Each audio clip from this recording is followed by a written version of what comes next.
Bitcoin, a moeda na era digital.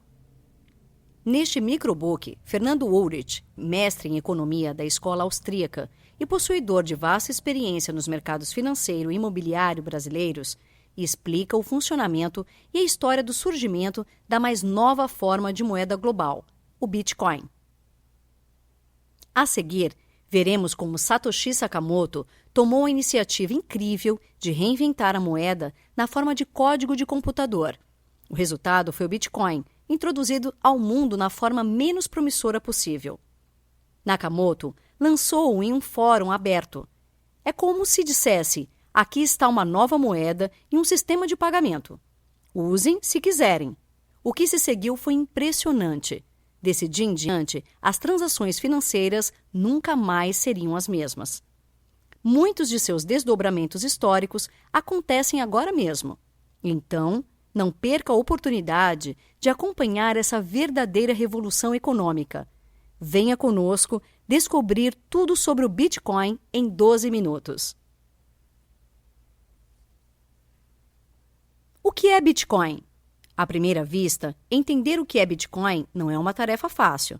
A tecnologia é tão inovadora, abarca inúmeros conceitos de distintos campos do conhecimento humano e rompe tantos paradigmas que explicar o fenômeno pode ser uma missão ingrata. Em poucas palavras, o Bitcoin é uma forma de dinheiro, assim como o real, o dólar ou o euro, com a diferença de ser puramente digital e não ser emitido por nenhum governo. Com o Bitcoin, você pode transferir fundos de A para B em qualquer parte do mundo sem jamais precisar confiar em um terceiro para esta simples tarefa. E isso se tornou possível após anos de intensa pesquisa em ciência da computação. Entre suas peculiaridades, destacam-se a falta de lastro, a intangibilidade, a oferta inelástica e a ausência de um emissor central. Todas essas características propiciam a verdadeira realização dos mais elevados ideais de liberdade monetária, demonstrando a sua imprescindibilidade a qualquer sociedade que busque a prosperidade e a paz. Na prática, Bitcoin é, portanto, uma moeda digital de código aberto, cujo funcionamento não depende de uma autoridade central. Até a invenção do Bitcoin, em 2008, pelo programador não identificado, conhecido apenas pelo nome Satoshi Nakamoto, transações online sempre requiseram um terceiro intermediário de confiança. Por exemplo, se Maria quisesse enviar R$100 ao João por meio da internet, ela teria que depender de serviços de terceiros como PayPal ou Mastercard. Intermediários como o PayPal mantêm um registro dos saldos em conta dos clientes. Sem tais intermediários, um dinheiro digital poderia ser gasto 2 vezes.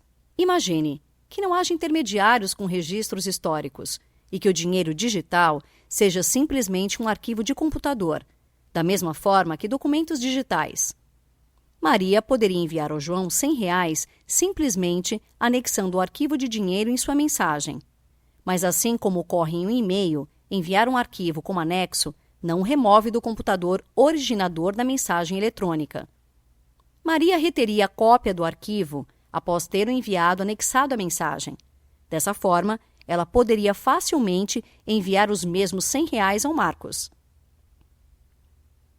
Em ciência da computação, isso é conhecido como o problema do gasto duplo. E, até o advento do Bitcoin, essa questão só poderia ser solucionada por meio de um terceiro de confiança que empregasse um registro histórico de transações.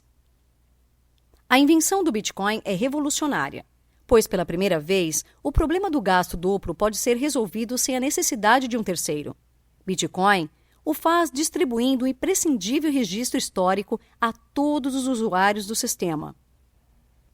A rede global peer-to-peer, que em português significa par a par, ou simplesmente de ponto a ponto, composta de milhares de usuários, torna-se o próprio intermediário. Desse modo, Maria e João podem transacionar sem o PayPal.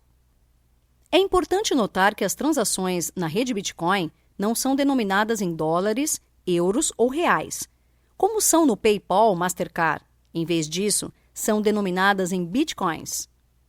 O valor em reais de um Bitcoin é determinado em um mercado aberto, da mesma forma que são estabelecidas as taxas de câmbio entre diferentes moedas mundiais. Como funciona?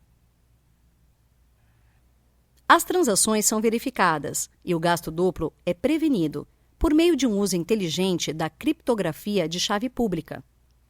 A criptografia de chave pública garante que todos os computadores na rede tenham um registro constantemente atualizado e verificado de todas as transações dentro da rede Bitcoin, o que impede o gasto duplo e qualquer tipo de fraude. Muita atenção midiática é dada ao suposto anonimato que a moeda digital permite aos seus usuários. Todas as transações que ocorrem na economia Bitcoin são registradas em uma espécie de livro-razão público e distribuído chamado de blockchain, ou em português, corrente de blocos. Trata-se de um registro público de transações, o que nada mais é do que um grande banco de dados público, contendo o histórico de todas as transações realizadas. No entanto, o fato de que as transações ocorrem entre duas chaves públicas, em tal dia e hora, com certa quantidade, além de outras informações, são registradas no blockchain. Em realidade, qualquer e toda transação já efetuada na história da economia Bitcoin pode ser vista no blockchain. Ainda que Bitcoin seja bastante semelhante ao dinheiro vivo, em que as partes podem transacionar sem revelar suas identidades a um terceiro ou entre si, é também distinto do dinheiro vivo, pois todas as transações de e para o endereço Bitcoin, qualquer, podem ser rastreadas. Nesse sentido, Bitcoin não garante o anonimato, mas permite o uso de pseudônimos. É também possível colher identidades simplesmente olhando o blockchain. Entretanto, os usuários de Bitcoin desfrutam de um nível muito maior de privacidade do que usuários de serviços tradicionais de transferência digital, os quais precisam fornecer informação pessoal detalhada a terceiros intermediários que facilitam a troca financeira. Ainda que seja frequentemente referido como uma moeda anônima, na prática, é bastante difícil permanecer anônimo na rede Bitcoin. Benefícios do Bitcoin. A primeira pergunta que muitas pessoas fazem quando aprendem sobre Bitcoin é: por que eu usaria Bitcoins quando posso usar reais ou dólares? Para responder, devemos, antes de tudo, considerar que ele não é necessariamente um substituto às moedas tradicionais, mas sim um novo sistema de pagamentos. Como não há um terceiro intermediário, as transações de Bitcoin são substancialmente mais baratas e rápidas do que as feitas por redes de pagamentos tradicionais. Isso faz com que ele seja atrativo a pequenas empresas de margens apertadas que procuram formas de reduzir seus custos de transação na condução de negócios. Uma vez que facilita transações diretas sem um terceiro, ele remove cobranças custosas que acompanham as transações com cartões de crédito. De modo que o Bitcoin provavelmente continuará a reduzir os custos de transações das empresas que o aceitam à medida que mais e mais pessoas o adotem. Aceitar pagamentos com cartões de crédito, por exemplo, também sujeita as empresas ao risco de fraude e de estorno de pagamentos. Há muito que comerciantes têm sido infestados por estornos fraudulentos ou reversões de pagamentos iniciadas por clientes baseados no falso pretexto de que o produto não foi entregue. Como um sistema de pagamentos não reversível, o Bitcoin elimina a fraude amigável, acarretada pelo mau uso de estornos de consumidores. Aos pequenos negócios, isso pode ser fundamental. Como um acessível sistema de transferência de fundos, Bitcoin também é uma grande promessa ao futuro das remessas de dinheiro de baixo custo. As taxas na rede Bitcoin tendem a ser menos de 1% da transação. O Bitcoin também tem o potencial de melhorar a qualidade de vida dos mais pobres. Devido aos empecilhos ao desenvolvimento de serviços bancários tradicionais em áreas pobres, pessoas em países em desenvolvimento têm recorrido aos serviços bancários via rede de telefonia móvel para fazer frente às suas necessidades financeiras. Com um sistema aberto de pagamentos, o Bitcoin pode fornecer às pessoas nesses locais acesso barato a serviços financeiros em uma escala global. Além disso, é possível propiciar alívio às pessoas vivendo em nações com controles de capitais bastante estritos. Desafios do Bitcoin. Apesar dos benefícios, o Bitcoin tem algumas desvantagens que usuários em potencial devem levar em consideração, tais como as recorrentes preocupações sobre se hackers podem de alguma forma comprometê-lo. Nenhum sistema criado pelo homem pode ser absolutamente perfeito e imune a violações. Portanto, é imprescindível que os usuários de Bitcoin aprendam sobre e como se preparar contra riscos de segurança, da mesma forma que o fazem com outras atividades financeiras. Também há razões para os políticos ficarem apreensivos quanto a algumas das aplicações não intencionadas do Bitcoin. Um estudo estimou que o total de transações mensais no Silk Road, em site de mercado negro em Deep Web, alcance aproximadamente 1,2 milhão de dólares. Mas o mercado de Bitcoin acumulou 770 milhões de dólares em transações durante junho de 2013. Vendas no Silk Road, portanto, constituíam uma quase insignificante parcela do total da economia Bitcoin. Mesmo assim, a associação do Silk Road com o Bitcoin manchou sua reputação. Outra preocupação é que o Bitcoin seja usado para a lavagem de dinheiro para o financiamento do terrorismo e tráfico de produtos ilegais. Para superar esse desafio, a combinação de um sistema de registro público com a cooperação das casas de câmbio na coleta de informações dos usuários fará do Bitcoin uma via relativamente menos atrativa dos lavadores de dinheiro. As leis e regulações atuais não prevêem uma tecnologia como o Bitcoin, o que resulta em algumas zonas legais cinzentas. Isso ocorre porque ele não se encaixa em definições regulamentares existentes de moeda ou outros instrumentos financeiros, tornando complexo saber quais leis se aplicam a ele e de que forma. Seja como for, as questões legais certamente afetarão a forma como o Bitcoin se desenvolve ao redor do mundo. Por ser um mercado em franco e rápido crescimento, é de se esperar novidades no âmbito legal proximamente.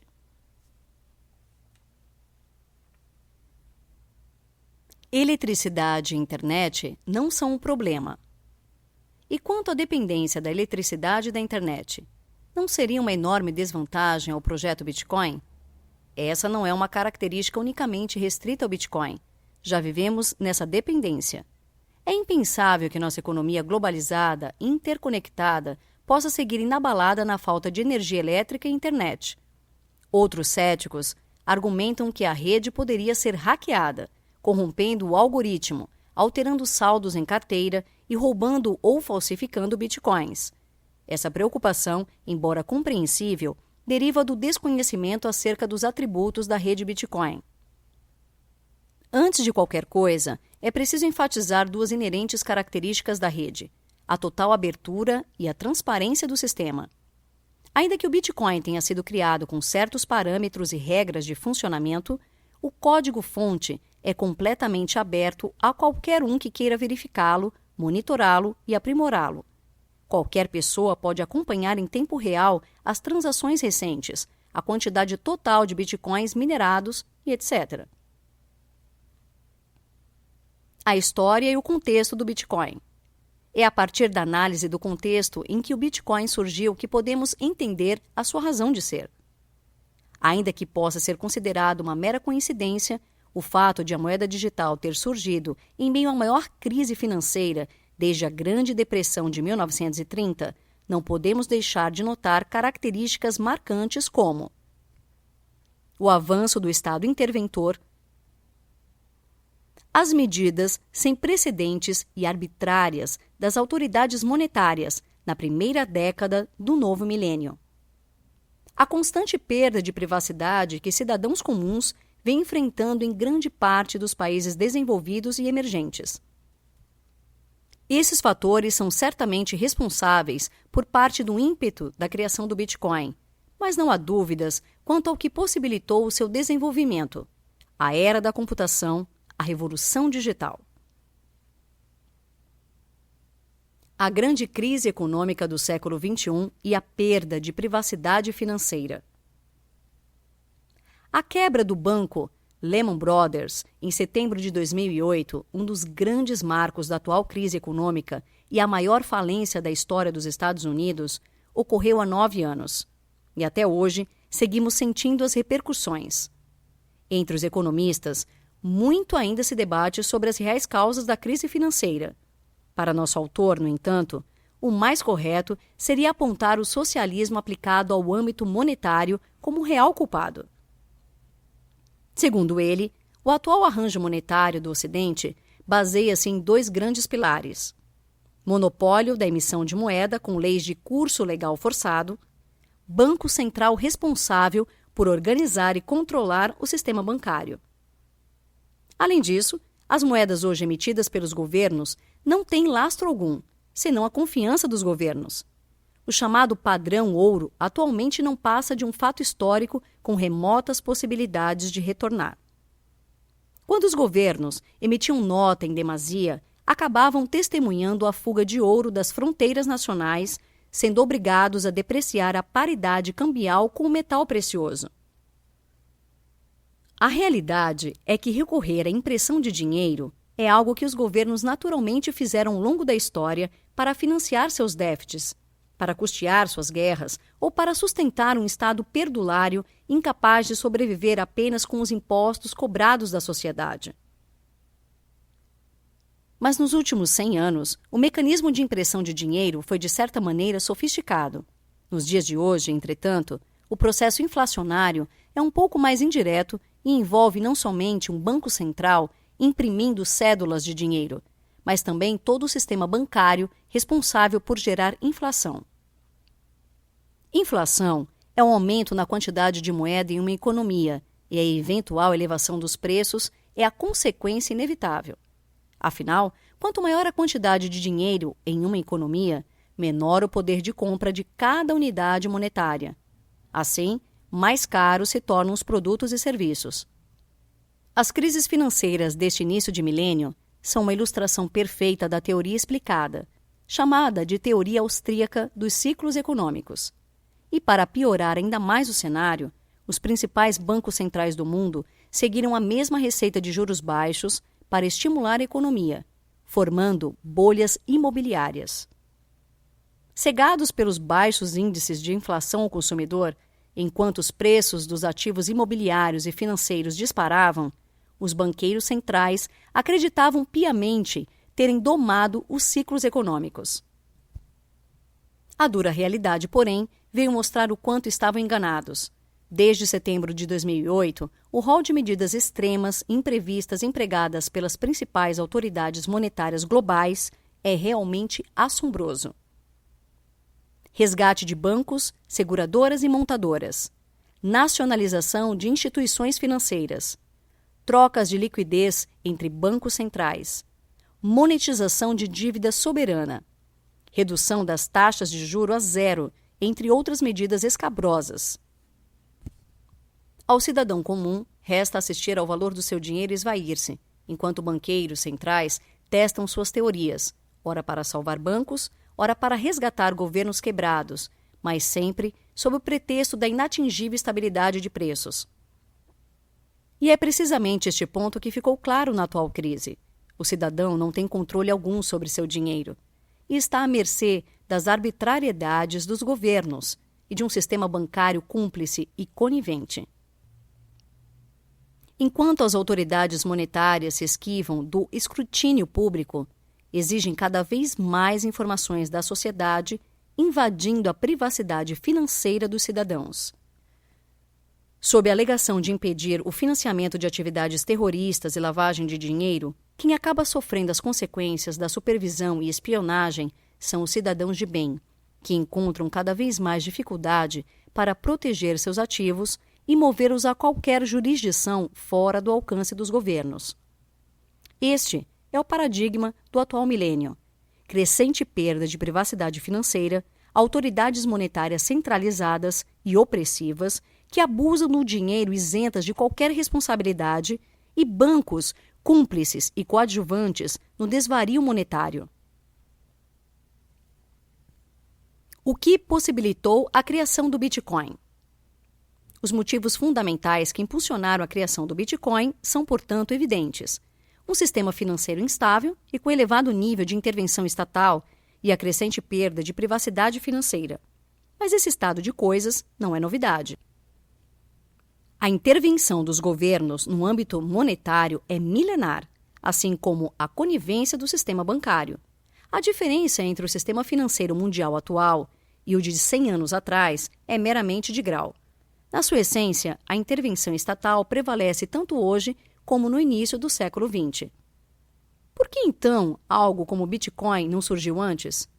Porque precisamos assistir ao sistema financeiro mundial tornar-se tão vulnerável a ponto de quase testemunharmos o seu mais absoluto colapso em 2008. Simplesmente porque, antes, uma tecnologia como a internet não estava disponível e madura como hoje está. Efetivamente, a rede mundial de computadores foi o que viabilizou a criação do Bitcoin. A era da informação revolucionou diversos aspectos da cooperação social e não poderia ser diferente com uma das instituições mais importantes para o convívio em sociedade, o dinheiro. Aparentemente surgido do nada, o Bitcoin é, em realidade, resultado de mais de 2 décadas de intensa pesquisa e desenvolvimento por pesquisadores praticamente anônimos. Ao contrário das redes usuais, em que há um servidor central e os computadores se conectam a ele, uma rede ponto a ponto não possui um servidor centralizado. Por esse motivo, é considerada descentralizada, ou seja, a força computacional é distribuída. No caso do Bitcoin, a rede desempenha uma função crucial, a de garantir a distribuição do blockchain a todos os usuários, assegurando que todos os nós da rede detenham uma cópia atual e fidedigna do histórico de transações do Bitcoin a todo instante. A criptografia, por sua vez, desempenha 2 funções essenciais: a de impossibilitar que um usuário gaste os bitcoins da carteira de outro usuário e a de impedir que o blockchain seja violado e corrompido. Além disso, a criptografia também pode ser usada para encriptar uma carteira, de modo que ela só possa ser utilizada com uma senha definida por seu proprietário. O que a teoria econômica tem a dizer sobre o Bitcoin? A moeda digital seria mesmo considerada dinheiro? A inovação não seria, na verdade, um mero sistema de pagamentos ou de transferência de fundos? Pode uma unidade de Bitcoin, algo que inexiste no mundo físico, ser considerado um bem? Ainda que o fim último do projeto Bitcoin seja torná-lo um meio de troca totalmente eletrônico, naquele instante, bem no início de sua vida, Bitcoins eram adquiridos não para serem empregados como meio de troca, e sim para o próprio consumo direto. Esse é precisamente o ponto de partida para que qualquer bem venha a tornar-se um meio de troca, e eventualmente dinheiro, um meio de troca universalmente aceito. Em outras palavras, um Bitcoin pode ser usado para designar e certificar propriedade de um bem. Neste primeiro momento, os próprios Bitcoins são o bem em questão. À medida que a rede se desenvolva, é plenamente possível que outras utilidades e aplicações venham a ser descobertas ou criadas pelo homem. Mas qual seria o valor de uso subjetivo de um Bitcoin? Somente cada indivíduo pode determinar. O que o economista pode inferir é que bitcoins foram e têm sido valorados pelos indivíduos que os adquiriram e os utilizam independentemente de qual seja o uso pretendido. O caminho percorrido até aqui pelo Bitcoin, que passou de uma mercadoria virtual a um meio de troca, faz com que estejamos potencialmente testemunhando em tempo real o nascimento de uma moeda. E o que é mais extraordinário, com um vasto registro documental disponível para qualquer economista investigar. Escassez intangível e autêntica. Chamamos de bens econômicos tudo aquilo que é empregado como meio no âmbito da ação humana. Bens econômicos estão sujeitos, portanto, à realidade da escassez. Isso implica que um mesmo bem não pode ser usado como meio por mais de um indivíduo no mesmo instante. No mundo material dos bens físicos, essa relação é facilmente observada. Corpóreo ou não, um bem pode ser empregado como meio quando é capaz de oferecer serviços úteis à consecução de um fim. Em Bitcoin, similarmente, pode existir somente em uma carteira em um dado momento, devido ao protocolo do sistema que registra todas as transações no blockchain, único e distribuído, que impede o gasto duplo. A tecnologia utilizada pelo protocolo do Bitcoin, aliada ao potencial da criptografia moderna, faz com que uma unidade de Bitcoin seja um bem econômico escasso. Somente o dono pode usar sua chave privada para dispor de seus Bitcoins, transferindo-os a quem desejar. O Bitcoin trouxe, portanto, escassez autêntica ao mundo dos bens digitais não escassos, cumprindo assim um dos principais requisitos teóricos para ser considerado uma moeda. Dinheiro, meio de troca ou o quê? Para o brilhante economista Conrad Graf, a única razão para ainda não chamar Bitcoin de dinheiro reside no fato de que, aparentemente, muitos usuários ainda enxergam os Bitcoins através da lente da taxa de câmbio em relação às suas moedas locais.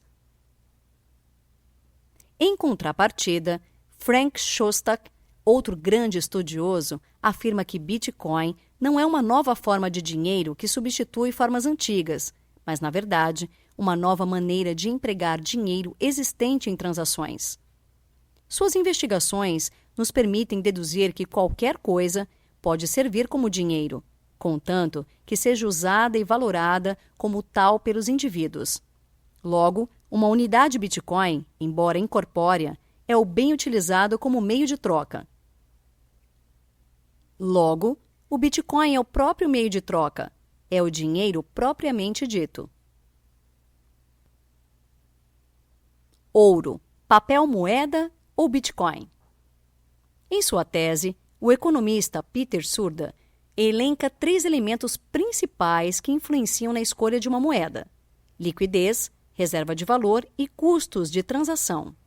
No momento, liquidez é a maior desvantagem do Bitcoin em relação às demais moedas, por não ser amplamente utilizado, ainda que cada vez mais pessoas e empresas aceitem transacionar com a moeda. É na redução dos custos de transação, porém, que entendemos as enormes vantagens e superioridade do Bitcoin. Para começar, não há fronteiras políticas à moeda digital. Você pode enviar e receber Bitcoins de qualquer lugar a qualquer pessoa, esteja ela onde estiver, sem ter que ligar ao gerente do banco, assinar qualquer papel, comparecer a alguma agência bancária ou caixa eletrônico. Tampouco precisa se preocupar se o banco guardaria de fato 100% do seu dinheiro ou acabaria usando-o para especulação em aventuras privadas. É plenamente possível que, com o passar do tempo, o Bitcoin venha a superar tanto moedas fiduciárias quanto ouro e prata como meio de troca, e, finalmente, tornar-se universalmente aceito. A questão-chave será a liquidez, que, por sua vez, depende da ampliação da aceitação da moeda. No quesito durabilidade, Bitcoin supera tanto o ouro quanto o papel moeda, salvo no improvável caso de a internet inexistir no globo terrestre. Bens digitais, como um Bitcoin, não sofrem alteração espacial ou temporal. No entanto, uma barra de ouro está sujeita ao desgaste natural do uso, perdendo massa ao longo do tempo. Já o papel moeda é bastante frágil, podendo ser destruído facilmente. No que tange à divisibilidade, há um limite físico pelo qual o ouro pode ser fracionado, o que não ocorre com o papel moeda, pois qualquer denominação pode ser impressa em cédula. O Bitcoin, porém, é perfeitamente divisível, com 8 casas decimais e a possibilidade de adicionar quantas mais forem necessárias. O Bitcoin é, então, durável e perfeitamente divisível, embora incorpóreo.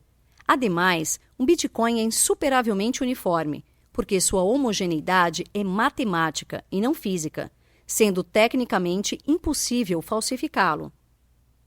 O ouro, ao contrário, depende de verificações e comprovações quanto à sua pureza e massa.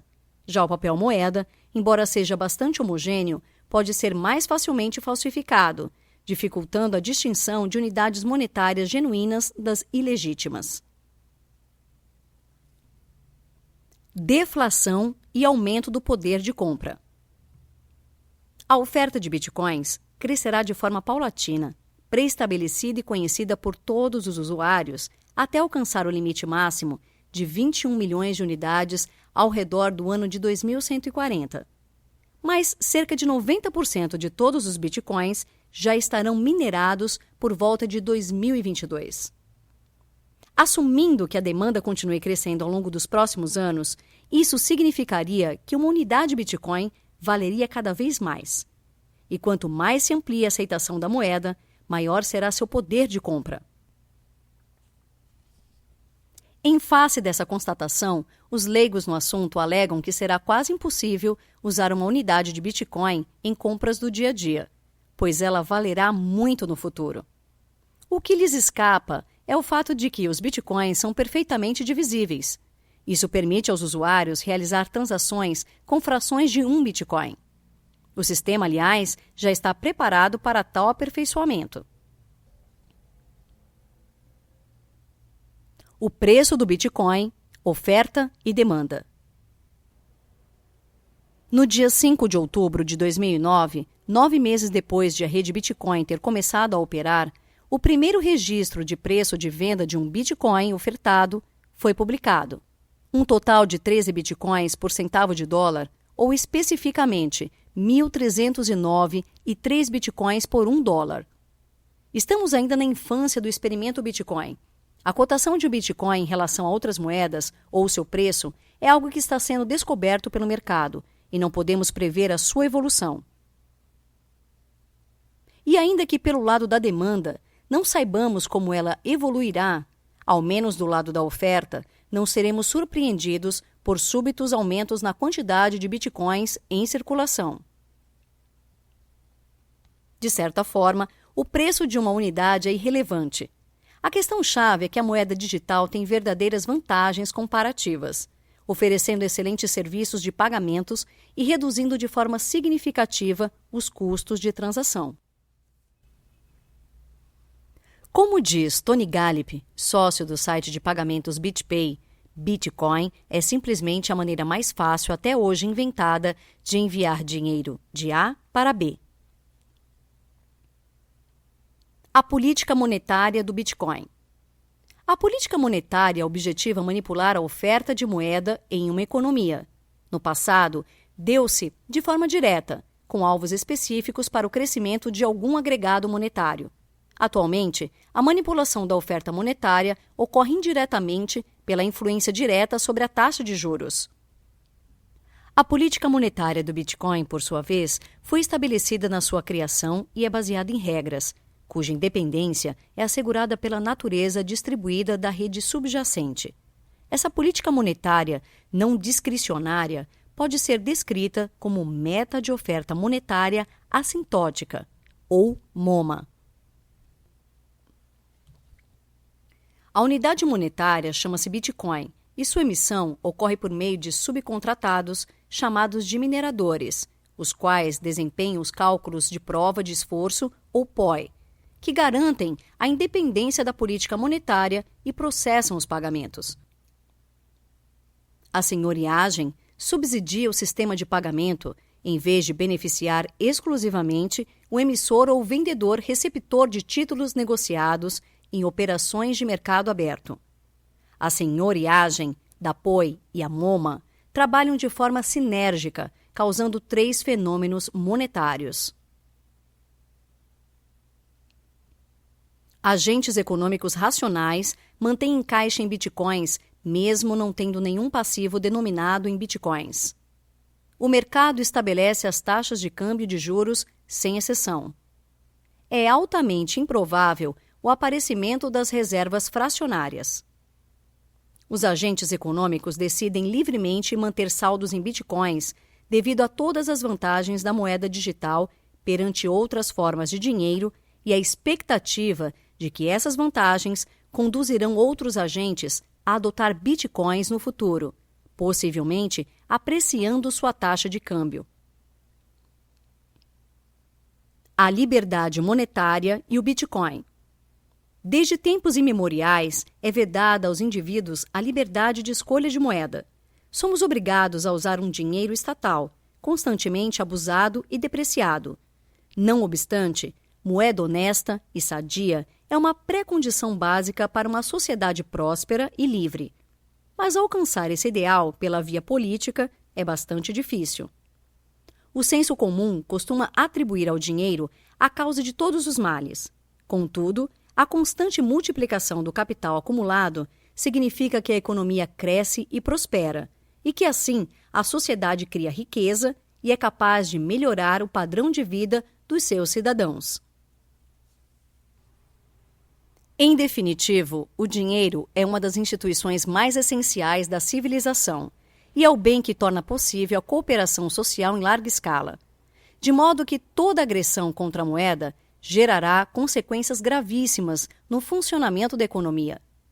A ordem monetária vigorante é uma criatura disforme, filha das urgências fiscais de governos, como a suspensão da conversibilidade das moedas nacionais em ouro para financiar a Primeira Guerra Mundial, encerrando assim um longo ciclo de estabilidade monetária. O que temos hoje é um sistema elástico, cuja emissão de moeda é uma mera função da vontade política embasada por teorias econômicas defeituosas. Moeda honesta é, portanto, o ideal ao qual todo defensor da liberdade deveria aspirar. A raiz de todos os males não é o dinheiro, é, na verdade, a inflação, cuja semente germina no controle estatal da moeda. Liberdade monetária significa liberdade de escolha e de produção de moeda em um ambiente de livre concorrência. O princípio de moeda sadia guiou as doutrinas de políticas monetárias do século XIX, mas somente no século passado foi ele estendido, englobando os preceitos não somente de uma moeda sólida, mas também, e sobretudo, de uma moeda livre da ingerência estatal. Alcançar esse objetivo pela via política, entretanto, é altamente improvável. E por que é altamente improvável? Primeiro, porque uma reforma monetária e bancária liberal afronta quem mais se beneficia do status quo, o governo e os bancos. Um governo legislará contra seu próprio interesse somente no instante em que a causa for pauta política capaz de decidir eleições. Precisamente neste ponto, jaz uma das forças do Bitcoin. Em vez de implorar pelo respaldo legal, ele o contorna. Ao invés de pedir permissão para operar, ele simplesmente existe. O Bitcoin não é uma criatura do Estado. É uma invenção do mercado que independe do consentimento do poder público. Obviamente, as decisões políticas podem influenciar a conduta dos indivíduos e das empresas, mas por si só são incapazes de coibir o livre funcionamento da moeda digital. Anular o poder proibidor dos governos é algo inédito na história da humanidade. Sob essa perspectiva, o Bitcoin é uma forma de impedir a tirania monetária. Essa é a sua verdadeira razão de ser. Ele emergiu como uma resposta natural ao colapso da atual ordem monetária, à constante redução de privacidade financeira e uma arquitetura bancária cada vez mais prejudicial ao cidadão comum. Governos não podem inflacionar bitcoins. Governos não podem apropriar-se da rede Bitcoin. Governos tampouco podem corromper ou desvalorizar bitcoins. E também não podem proibir-nos de enviar bitcoins a um comerciante no Maranhão ou no Tibete. Imagine um mundo sem inflação, sem bancos centrais desvalorizando seu dinheiro para financiar a esbórnia fiscal dos governantes, sem confisco de poupança, sem manipulação da taxa de juros, sem controle de capitais. A verdade é que o Bitcoin, ou o que vier a substituí-lo no futuro, impõe uma verdadeira concorrência contra o cartel dos banqueiros e a moeda dos governos. Por isso, não é sábio esperar nenhuma boa vontade dessa dupla simbiótica em relação ao Bitcoin. A própria história da humanidade é um atestado de uma triste verdade. Nenhum sistema político foi capaz de conter os abusos de governos no âmbito monetário. Bitcoin nasce assim como uma alternativa necessária porque quando as constituições e a separação dos poderes são incapazes de assegurar uma moeda inviolável, a tecnologia se encarrega de fazê-lo.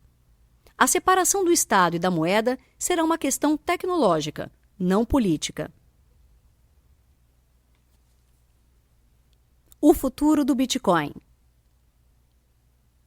Embora possa parecer que haja uma dicotomia entre o Bitcoin e as moedas fiduciárias, em realidade, é preciso enxergar o Bitcoin não como mutuamente excludente, mas sim como complementário às formas de dinheiro até hoje existentes. É verdade que não podemos saber se o Bitcoin perdurará. Não sabemos se sobreviverá outro ano ou uma década, mas é bastante razoável supor que uma moeda digital ou criptomoeda veio para ficar. O preço do Bitcoin pode até colapsar e os usuários podem repentinamente migrar para outra moeda, escreveu a revista britânica The Economist, em artigo sobre o Bitcoin. Mas há grande probabilidade de que alguma forma de dinheiro digital deixará uma marca duradoura no ambiente financeiro. Mas não esperemos, como um sinal de sucesso, que a moeda digital venha algum dia a suplantar as moedas estatais. Basta o Bitcoin servir, ao menos, como um firme e confiável empecilho ao abuso irrestrito do nosso dinheiro pelos governos, e ele já terá seu nome gravado na história da liberdade. Notas finais. Você se lembra de como a internet e o e-mail revolucionaram a comunicação? Antes, para enviar uma mensagem a uma pessoa do outro lado da Terra, era necessário fazer isso pelos correios. Nada mais antiquado. Você dependia de um intermediário para fisicamente entregar uma mensagem. Pois é, retornar a essa realidade é inimaginável. O que o e-mail fez com a informação, o Bitcoin fará com o dinheiro. Com o Bitcoin, você pode transferir fundos de A para B, em qualquer parte do mundo, sem jamais precisar confiar em um terceiro para essa simples tarefa. Bitcoin é uma forma de dinheiro, assim como o real, dólar ou euro, com a diferença de ser puramente digital e não ser emitido por nenhum governo. O seu valor é determinado livremente pelos indivíduos no mercado. Para transações online, é a forma ideal de pagamento, pois é rápido, barato e seguro. É, portanto, uma tecnologia verdadeiramente inovadora. Experimente adquirir um produto ou receber por um serviço prestado utilizando bitcoins e comprove na prática tudo o que foi dito aqui. Dica do 12 minutos. Saiba mais sobre o Bitcoin. Assista ao TED Talk de Fernando Ulrich e veja como esse experimento econômico promete revolucionar a forma como transacionamos.